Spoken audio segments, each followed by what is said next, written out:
Salve nação! Veja a seguir. Flamengo atropela o Vasco por 4-1. O que a imprensa está dizendo? No vídeo de hoje, vamos analisar o incrível clássico entre Flamengo e Vasco, onde o Flamengo dominou e venceu por 4-1. A vitória avassaladora deixou a imprensa sem palavras. Vamos conferir as reações dos comentaristas. Créditos: Sport Center, ESPN Brasil, Grupo Disney. Link na descrição. Então vamos, a gente vai começar com esse clássico carioca, porque temos os desdobramentos de hoje, inclusive, principalmente desta crise.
Vitórias, 4 empates e 3 derrotas. O aproveitamento de 59,5%, 29 gols marcados e 15 sofridos. Ontem, goleada para cima do Vasco, 4-1.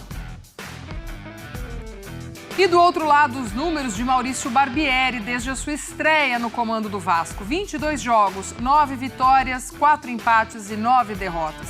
Com aproveitamento de 47%, 35 gols marcados e 28 sofridos. Estes números em jogos oficiais. E outros números aqui para você, ó. O Gerson tem 3 gols desde a estreia de Sampaoli, 2 assistências em 9 jogos. 68% de aproveitamento contra o Vasco, 14 vitórias, 9 empates e 2 derrotas. Mais um número do Flamengo. Assim como o de Ayrton Lucas, 11 participações em gols em 2023. 6 gols e 5 assistências. E a gente vai com a Roberta Barroso, ao vivo, trazendo as notícias desta terça-feira do Vasco, desde ontem à noite. Clima pesado, muito tumulto lá em frente à sede do clube. Enfim, a Roberta traz um resumão de tudo que já rolou e o que está acontecendo de momento por lá. Beijão, Beta, seja bem-vinda. Obrigada, Gláucia. Beijo para você, Renato, também para o fã de esporte. Nossa equipe está desde cedo aqui em São Januário, na Avenida Roberta Dinamite, acompanhando o desdobramento, dessa derrota do Vasco para o Flamengo ontem no Maracanã. O Vasco perdeu por 4-1 e aí segue na zona de rebaixamento, 19º lugar com 6 pontos. Eu só trocaria a palavra culpa por responsabilidade. Os culpados eu sei que vocês vão procurar, vão apontar, faz parte, não estou reclamando disso aqui. Responsabilidade, sem dúvida nenhuma, eu tenho. E não vou vir aqui apontar problemas para vocês. Meu papel é vir aqui e tentar encontrar soluções, e eu reconheço que até o momento tem sido insatisfatório as soluções que eu tenho apresentado em função dos resultados. Não tem nenhum problema de reconhecer isso. Eu acho que o Vasco está num processo de reconstrução, está num processo inicial. Os resultados são muito longe daquilo que todos nós gostaríamos, daquilo que todos nós esperávamos. Você já tocou num ponto aí que eu acho que tem sido visível nesse time do Vasco, que é essa parte emocional até, porque o Vasco começa bem o jogo, mas depois se perdeu. Toma gol e aí acabou tudo. Aí você já não vê mais nada. E essa evolução mesmo do trabalho. Quando ele começa lá atrás, a gente ia vendo pontos dentro do Campeonato Carioca, enfim, esse time do Barbieri evoluindo e tal, mas só tem o brasileiro, só isso para trabalhar. Tem um tempo até para fazer os ajustes. Mas na hora do jogo a gente não tem visto essa evolução do Vasco. Não tem, porque eu acho que estrategicamente também tem errado o Barbieri. Me chamou muito a atenção como o Vasco fez questão de jogar. E a gente está falando de dois times que, tecnicamente, existe uma diferença de 4-1, realmente. Por mais que o Vascaíno, e aí eu digo que a SAF também estava muito no erro de não, daqui a pouco a gente vai ter um elenco milionário. Eles venderam uma ideia também bem ilusória para o torcedor, e agora está muito claro que não está acontecendo, entendeu? Tem um erro de narrativa aí, de ter vendido uma parada e não ter acontecido. E hoje, realmente, você olha para o Flamengo e para o Vasco, são momentos totalmente distintos, né, de clube. Um tá tentando se reerguer, o outro tá, sabe, por mais que erre e rompa toda hora trabalhos, tenha também suas dificuldades, o Flamengo hoje tem um elenco muito forte. Olha para o banco dos dois times, pro time titular, essa diferença técnica aconteceria dentro de campo. E aí, para mim, tem uma questão estratégica. Eu vi um Vasco tentando jogar a todo custo, querendo ir para cima, querendo pressionar lá em cima.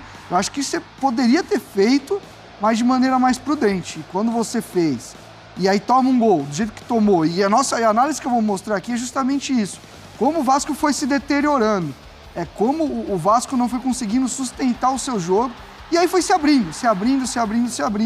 E aí você se abre para um time que tem, com a qualidade que tem o Flamengo, que tá criando, que está começando a evoluir, que já tem a cara um pouco mais do seu treinador, as coisas vão ficando mais difíceis ainda. Vamos ver na prática aí, Renato, o que você traz deste time do Vasco de ontem neste clássico? A ideia dos lances que eu separei aqui, Glaucia, fã de esporte que está acompanhando a gente, é mostrar um pouco da história do jogo, que era um espaço muito curto, né? O Flamengo faz os 4 já logo no primeiro tempo, já resolve, depois eu acho que até segura um pouco o jogo, mas tem muito a ver com o começo do Vasco, com o gol do Flamengo, com o segundo gol, e aí depois como o Vasco realmente perde totalmente as estribeiras do jogo, perde a concentração, e a gente vai mostrar no vídeo como que isso foi acontecendo. E como eu até tuitei sobre isso, postei no Instagram, como o futebol talvez seja o esporte, eu não consigo pensar em outro que seja tão determinante, quando o lance-chave, ele condiciona tanto a história do jogo. E ontem ficou muito claro, a gente vai mostrar em vídeo aqui também, como o Vasco começa pressionando, como o Vasco consegue em algum momento incomodar o Flamengo, mas isso vai caindo por terra dentro do jogo. Vamos lá? Começo da partida, a gente já vê umas subidas de pressão do Vasco e de forma organizada. A gente vê, o Flamengo usando aqui o Cunha, né, o goleiro, que inclusive tem feito bons jogos, inclusive trabalhando com o pé em vários momentos. Olha como o Vasco sobe encaixado, o Orelhano vai fazer também aqui o movimento, o Vasco veio com 3 zagueiros. Olha como existe uma organização, pressionou, passe já não saiu legal. Olha aqui quando a gente fala de encaixe, de organização, encaixado. Aqui você também tem os encaixes dos jogadores muito claros. Já tem o Teixeira e o Orelhano subindo aqui. Então você via uma certa organização. Você via um Vasco ali, ó como a gente olha aqui para a defesa, a bola foi para trás, a defesa subindo. Até legal que a câmera aqui largou um pouquinho a bola.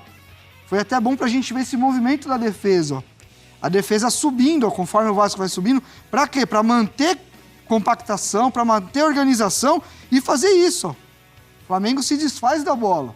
Tá pressionado, tá desconfortável. Isso aconteceu em alguns momentos no começo do jogo. Então você olhava ali, o Vasco tá organizado, o trabalho da semana tá vindo pro jogo, tem uma estratégia. Só que aí a gente fala de condicionar, né? Como condiciona. O lance do primeiro gol, pra gente ver. Existe até uma compactação da equipe, A equipe não tá espaçada nesse primeiro momento. Você vê sim um time organizado, um time fechando bem espaço. E aí a gente vai ver um Flamengo muito próximo, né? Aqui já muito Sampaoli, né? Como você tem uma rede de apoios, muito próxima, né? Muitos jogadores apoiando, chegando, aproximando para trabalhar a bola. Como o Flamengo vai jogando. E, muita gente no setor da bola. Como a gente vê muita gente por aqui. 1, 2, 3, 4, 5 do Flamengo, 6 contra 1, 2, 3, 4, 5 do Vasco. Tem o sexto aqui também. Então, tentando gerar superioridade numérica no espaço ali, tentando jogar curtinho. E aí a gente tem também colocar o mérito do Flamengo. Os passes rápidos, ultrapassagens, jogadores conseguindo fazer esses movimentos. Aí tem uma primeira questão aqui, que o Pumita tira mal a bola, ainda sobra, tem o erro, né? E aí o que a gente fala do Flamengo, tá próximo para trabalhar a bola, tá próximo para pressionar também. Ó como o time já tem aqui muita gente na região da bola, já para pressionar e recuperar ela de novo. E aí a gente fala do futebol, né? De condicionar. Olha a situação do chute do Pulgar. É um chute difícil, não é toda hora que você vê gol assim no futebol. Para começar, já tem uma certa complexidade para você acertar essa finalização. E tem pressão. A gente não tá falando do Pulgar arrematando sozinho. Você tem aqui o Galarza chegando e ele quase, inclusive, trava o chute. E aí é o futebol. A gente tá falando de um time que começa bem, começa pressionando, numa escapada que tem mérito do Flamengo, bola na gaveta, não dá para falar que foi o goleiro, não dá para falar que foi nada. Aqui tem muito mérito do Pulgar, que acertou um belo de um chute. Resultado importante, né, Pedro? Dentro do Brasileirão, por ser um clássico e já pensando na sequência da semana também, que tem jogo importante na Libertadores. Seja bem-vindo, um beijo para você. Tudo bem, Gláucia? Boa tarde, um beijo para você, abraço aí para o Renato, todos os amigos que acompanham a gente nesse Sport Center. Resultado mais do que importante, né? Um clássico, você fazer 4-0 já no primeiro tempo, terminou 4-1, mas pelo êxtase que você acompanhava dos torcedores do Flamengo no Maracanã, dá para ver que esse time deu mais um passo ali, pelo menos para reconquistar um pouco os torcedores, ganhar essa confiança da arquibancada, que é, claro, muito importante. Mas tem que cumprir passo a passo, né? E o próximo passo, claro, quinta-feira contra o Racing, também no Maracanã, um jogo muito importante para a temporada, que o Flamengo precisa vencer essa partida para não ter nenhum tipo de grande risco assim na Libertadores. Claro, precisa vencer o último jogo também, mas esse jogo contra o Racing é o chave para o Flamengo não ficar pendurado em mais nada. Foi uma partida muito boa do Flamengo, especialmente no primeiro tempo. Segundo tempo deu aquela puxada no freio de mão, natural, um desgaste grande na temporada e pensando também nesse jogo de quinta-feira. Não teve 3 jogadores nessa partida. O Gabigol, com uma lesão ali no quadríceps esquerdo, também o Léo Pereira, coxa esquerda, uma lesão. E por último o Everton Ribeiro, que tem uma sinovite no joelho esquerdo, uma inflamação no joelho esquerdo. Esses jogadores estão fazendo um tratamento intensivo aí desde então para que possam estar à disposição do Sampaoli para esse jogo na próxima quinta-feira. Se não jogou o Gabigol, jogou o Pedro. Pedro ali teve uma participação, acabou ganhando um gol ali, né, naquele chutezinho do Ayrton Lucas, aí ficou aquela discussão ali dentro de campo, aquela brincadeira entre eles, mas o Pedro acabou resvalando um pouquinho, a biquinho da chuteira na bola e acabou ganhando esse gol. E fica sempre essa discussão, né, Gláucia? Renato fala muito bem sobre isso também. Pode jogar junto, não pode jogar junto? A eterna pergunta desde 2020 no Flamengo. O Dorival, ano passado, deu uma encerrada nesse questionamento aí, mas agora voltou e o Sampaoli mais uma vez falou sobre isso ontem. Pedro, Gabigol, Pedro, Gabigol voltando na quinta-feira, como é que faz? Aí ele respondeu sobre isso. Vamos ouvir agora Jorge Sampaoli. Son dos centrodelanteros diferentes. Uno un delantero más de área y Gaby es un jugador que sale a jugar. Entonces son diferentes. Mas yo considero que Pedro tiene mucha capacidad de cara al gol, mucha. Entonces tiene que comprender el circuito de juego de esta nueva idea. O sea, tienen que acercarse mucho más a la idea de este circuito que va a favorecer su capacidad goleadora. En cuanto a Gaby, es un jugador que es históricamente, Gaby es un extremo que se convirtió en 9, entonces sabe mucho para jugar, parte de un lugar diferente. Entonces comparar es difícil. Lo que o tiempo dirá es qué jugador, si pueden jugar juntos o cuáles de los dos pueden ser mejor para el time. Tá então o Sampaoli, né? No fundo ele respondeu, pode ser um, pode ser os dois e pode ser o outro também.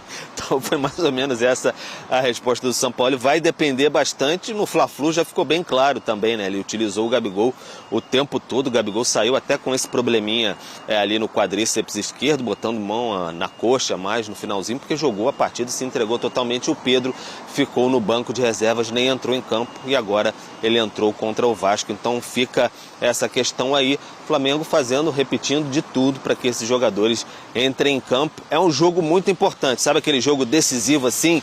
Quem tiver ali a mínima condição vai para o jogo. É esse jogo de quinta-feira contra o Racing no Maracanã. Flamengo ali tem 5 pontos, o Racing tem 10.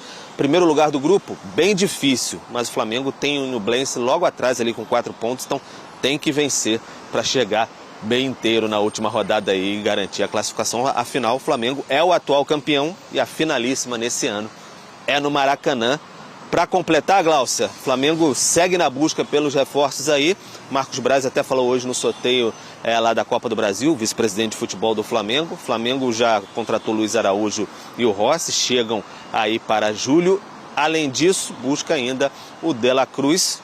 Segundo o próprio Marcos Braz falou, já enviou até a oferta para o River Plate para contar com o jogador, se encaminhando com o atleta e também com o Liverpool lá do Uruguai, que tem o outro percentual do jogador, mas fez a proposta para o River para contar também com esse jogador. E além disso, o Alan do Atlético Mineiro. O Flamengo tenta ali, puxa daqui, puxa de lá, estica daqui, estica de lá, para ver se amolece um pouquinho o Clube Mineiro para liberar o jogador pelo valor que deseja.